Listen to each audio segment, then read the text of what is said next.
I would say it's hard with sitting because if it's a new environment, there's going to be new behaviors. The brain's not adapting yet. I would look over time. So the number one thing you can do when you're looking at body language, nonverbal communication is look for changes. So looking at initial conditions is not always going to give you a good read.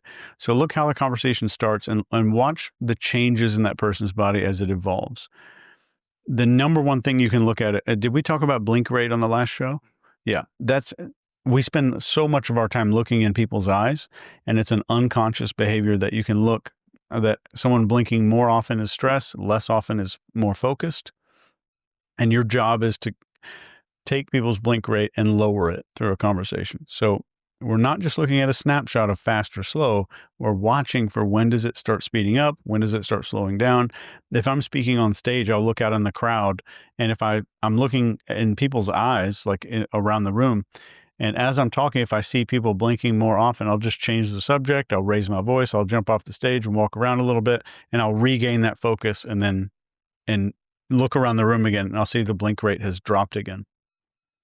But when you look at a person's body, you want to, there's a whole lot of things we could look at, like breathing and angles and all this kind of stuff, but you want to look for, are they leaning back or leaning forward?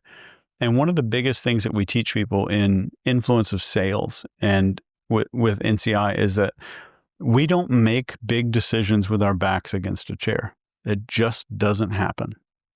So they teach all these cool closing techniques, exactly what to say to close the sale, but the person's kicked back and leaned back in a chair. Your goal is to get their body to agree first before their brain does, because that's our first language. We've been moving our bodies and communicating with each other with bodies for 1 million years. Who the hell knows how long? But this language thing is very new to us. There's a hierarchical structure in our head for our auditory cortex. We have a visual cortex. We have all this hearing system and sound processing cortices in our brain. There is no structure for language. None. Not one structure in the human brain for language. There's an area where we kind of default throw some language skills into. There's two. But we have to understand that we've been communicating with our bodies a long time. So if I want you to do something, I'm going to make sure that your body starts agreeing before I ever ask your brain to start agreeing. So if you're leaned back in a conversation, I might think that you're not, it doesn't mean you're disengaged. Don't believe that body language stuff you see on the internet where this always means this. If anything tells you that, it might be a crappy source of information. But if I'm seeing someone leaned back, and then we have a contract here on the table, and I slide this over and say, what do you think about it? Or I hand you a pen or give you a glass of water, I'm going to get you to start leaning forward. That's the only time that I'm going to start talking, once your body is doing what I need it to start doing. What can you tell about a person by the way they speak? I would watch for changes again. But if I'm seeing a rapid speech, I know that that's probably how their brain works.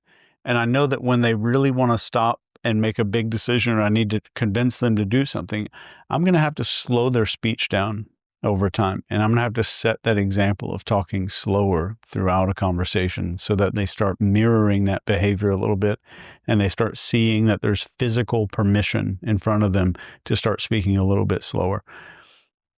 There's not much about a voice by itself that I would say.